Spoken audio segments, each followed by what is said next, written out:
Hi guys, so I wanted to talk about what's been happening in the US the past 2 months since Trump has been president. There have been a lot of government cuts going on under Elon Musk's Doge initiative.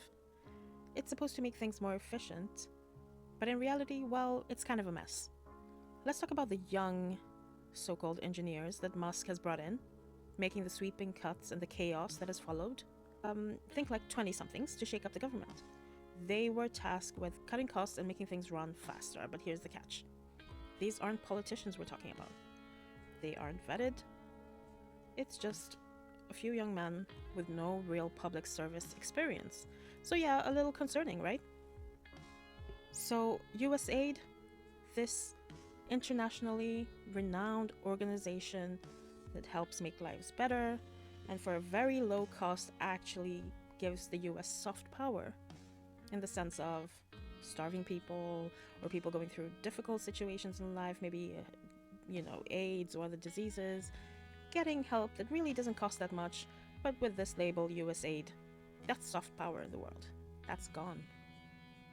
The Social Security Administration, giving older people in the US, people that need help just to make it through the month, cut down to the bone.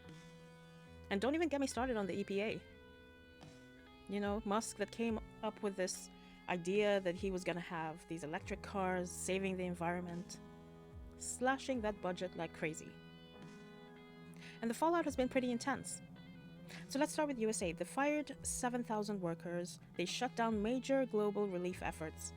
This wasn't just some small budget trimming, looking for excesses and waste here and there. We're talking about vulnerable populations losing vital support for things like clean water, food aid, and disaster relief. Thousands of lives impacted by these cuts, and it felt like the rug was pulled out from under these people who literally depend on the help. Then there's the Social Security Administration. 7,000 workers fired here too. Some say more. These are people who handle your disability claims, retirement checks. So now processing claims is way slower. People are having to wait just to get the benefits that they're owed, that they've paid into throughout their lives working. It's not just inconvenient, it's literally hurting people's livelihoods. And it gets crazier. So with all these cuts and layoffs, some elected representatives started getting forced out of government buildings as well. Right? Elected people who represent you forced out of government buildings. In Utah, the IRS fired a bunch of staff and suddenly, Congressman Blake Moore was left scrambling to handle the angry backlash from his district. This isn't just a few people losing their jobs. This is about public trust being shaken as elected officials try to walk a fine line between supporting the cuts and addressing the public outrage. And this is for both Republicans and Democrats. Because a lot of Democrat voters feel that they don't have anyone fighting for them right now. And here's the real kicker. After all the cuts, Doge realized, oops, we might have cut a little too deep. There's been a massive scramble to rehire essential staff that were fired. Like, what about the group that oversees the US nuclear stockpile? Who on earth thought to make cuts there? They fired over 300 critical staff members and had to bring them back ASAP because of national security concerns. And it wasn't easy. A lot of those people had had their emails deactivated, their phones shut off, no one could find them. Imagine firing people, then needing them back at a moment's notice and not being able to track them down. Total chaos. So what does this mean for regular people? Well, when these cuts happen without warning, they mess up a lot of services that people depend on. So, as I said, people are waiting longer for Social Security benefits. Services are slower. Government programs are getting dismantled before anyone even knows what's happening.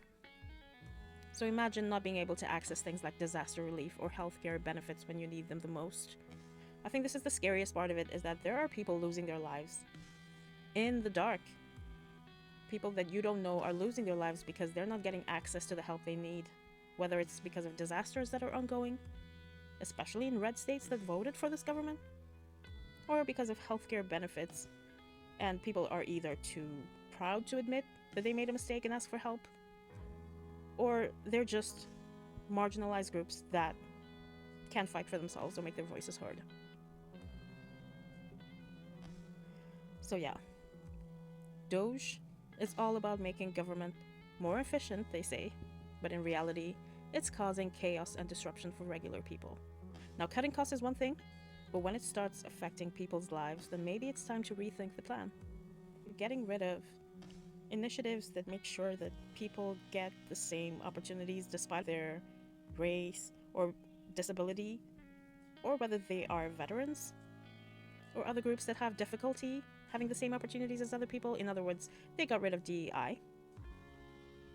And the people that they hired, the best of the best supposedly, included Marco Elez, a 25-year-old engineer who faced scrutiny over past social media activity, including racist comments, showing that he's a proponent of eugenics. Just the best, folks. Or Edward Korstein, known by his alias Big Balls. And he has a controversial past as well, involving alleged support to a cybercrime group during his high school years. Just the best. Now, let me know in the comments below what you think. Are you for or against the massive government cuts? Have your opinions changed in the course of the past 2 months? And of course, this being a kind of new channel, if you subscribe, that would help me a lot.